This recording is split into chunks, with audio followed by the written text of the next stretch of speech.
Oh, hello there. Yes, well, another day. It's dark. It's not very warm. It's very December. It's not Christmas yet. And everything's great. There we go. Yes, anyway, today, a couple of things, obviously. First thing, my eye was drawn to this in the Times, very unusual piece for the Times. Sexist society could put women at greater risk of Alzheimer's. Women who were born in the US states with the greatest structural sexism experience faster memory decline after 65. Yes. And that got me thinking basically about how bad a bit of research that is, because of course there are loads of things that could cause Alzheimer's, and you can't say that it's sexism. It just doesn't quite work. Much as the lefty in me would want to think that that was true, there's going to be no way of proving that. However, of course, I mean, there are, you can have a look in the article, there's loads of comments below which point that out. But of course, it does point to wider things that the right find problematic, other than the notion that women in some way are anything but equal. Yes. Because of course, those US states with very high levels of structural sexism will be also those high states with high levels of very, very bad education, poverty and everything else. In other words, all the stuff in the South, etc. Yes, which of course doesn't really mean anything if you're a right-winger anywhere at all, does it? Because such things don't actually have an effect on people. Yeah, the fact that Americans spend all that money on healthcare and die young is just one of those odd things. It's not a distinct causation. Anyway, on to more rubbish from the right wing. Annabelle Denham, bless her, in the Telegraph. Yes, thought I'd better slag this off because it's the usual free speech tosh, and it again speaks to so many things that the right love, but at the same time are wrong about. Okay, so we get this. America is about to expose how authoritarian Britain really is. Yeah, they're about to get Trump and we're going to look really bad and authoritarian compared to him. Anyway, the cost of our free speech crackdown is immense, yet our blancmange impotent political class is pressing ahead regardless. Yes, indeed, because you see, there's nothing the right wing like better than a notion that there was a magical time in the past when free speech was great, and now it's much, much lesser. And they can just make up any stories they like about that. Yeah, you get conservative politicians who, I don't know, say are going to go and speak at, say, Cambridge University, and the police say, oh, there might be a demo outside, and they go, oh, well, I won't go then. I'll just claim that I've been cancelled by the leftists. Far more political capital in that, isn't there? Even though it's not actually a real thing. Oh, cat out the bag time. But anyway, let's just choose some juicy samples from Annabelle's article. But it's the downgrading of freedom as a value that is most troubling. Yes, Britain was once a citadel of free speech where opinions that were obviously crazy and which some would find offensive were accommodated. We believe not in silencing those with whom we disagreed, but civilised debate and the principle that free speech is the best defence against bad speech. Now politicians seem to search out ways to neuter open discussion under the guise of public opinion, which to make, I'd like to ask Annabelle a question. When exactly was this glorious time when Britain believed in free speech? Because I have been spending, as some of you know, quite a bit of my time reading about British history, and if you look at something like, I don't know, let's go to the 1820s, shall we, 200 years ago, when, yes, the Chartists, who had very legitimate claims, which the right these days would have felt was very much part of their thing. After all, capitalism gives us democracy, everyone knows that that's true, so of course they would have been all over the idea that, we must expand democracy and have full suffrage. But of course the Chartists found themselves being legislated against in terms of anything that they could publish free speech 200 years ago. So obviously it wasn't 200 years ago that there was this great time of free speech. Or if we wind it back to say the 1920s or just before the First World War in terms of the suffragettes. You might look at all of the legislation and police powers that were used against them.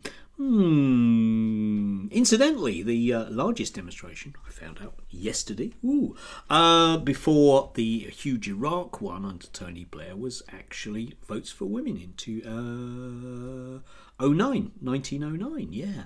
But you see, the police were given special powers to basically make sure that women didn't come anywhere near Westminster because something free speech, golden age, long time ago. But when? Yeah, any decade. I'll take a hint at any decade you care to name, and I'll tell you when there's been a repressive bit of legislation that hasn't allowed people to speak. All right. So that's rubbish. Anyway, moving on. But never underestimate the MP's saviour complex. Under pressure from children's groups, they pressed ahead. Yeah, this is the Conservatives, remember. We get this all the time. Matthew Lesh of the IEA Affairs tells me, Institute of Economic Affairs, sorry, yes, him again, yeah, he gets about, doesn't he, with that tash of his, although I think he's lost that now, Kel. Yeah, politicians behave as though we can eliminate bad outcomes with no negative effects and leave it to the regulator to turn poorly drafted legislation into workable and enforceable rules. Yes, you see, I would actually fully agree with that, but notice the way that for example, papers like the Daily Telegraph are full of the notion that we must have rules and laws, no matter how badly enacted they might be, which the regulator will then have to, sort out. Think about Palestinian chants, River to Sea. Oh, that's racist. We must arrest anybody that says that on a demonstration. Yeah, because that'll work, and that's, well, I know that's against free speech, but presumably, that's going back to a golden age when we can decide which bits of free speech we like, or something. Utter tosh, as usual, yes, but we're now at this point with the OSA, with Ofcom, a quango with a questionable history of upholding free speech, this week publishing its first edition codes of practice and guidance. The first thing to note is that Ofcom states ominously that this is only the beginning, with more consultations to follow. Yes, okay, yeah, you see, there's going to be bad things in the future, right? Okay, yeah, it's going to be cancelled in the future.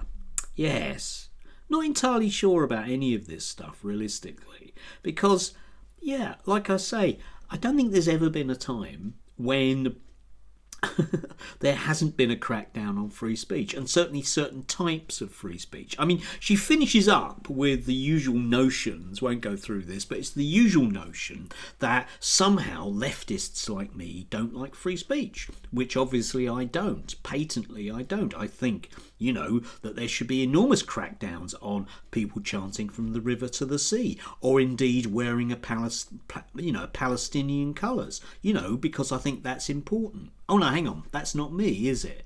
Yes. Or what about, I think we should bring in very big laws against people sitting in roads, and about being that disruptive, unless of course they're farmers, in which case it's perfectly fine. You see, at the heart of this is a basic farcical contradiction, because these people don't want free speech at all. They want their speech. They want to go back to a golden age when the loudest voices were theirs, and there was no such thing as the internet and Twitter and Blue Sky as it is now, whereby people could go, oh, no, actually, I think you're wrong. I think that, at heart, that's the thing that Toby Young hates about it all. This idea that any old oik that didn't, come from the right background like he did with his dad who's a lord, is allowed to say things to him. A cat looking at a king. And of course she finishes up with Elon Musk, a man who has no democratic mandate to do anything, and yet at the same time, allegedly, is going to do an awful lot of things which can have an awful lot of impact against free speech under the auspices of a Trump presidency.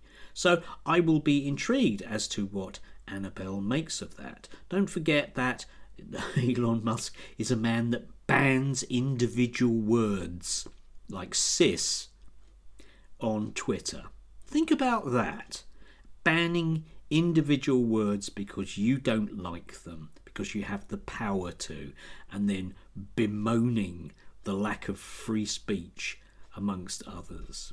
The level of hypocrisy is off the scale, but that doesn't matter because he's a friend of Nigel Farage's, and that's kind of important. And Nigel Farage would sort all this out, like he'll sort everything out when he's Prime Minister. Because he has a long history of sorting things out, doesn't he? Like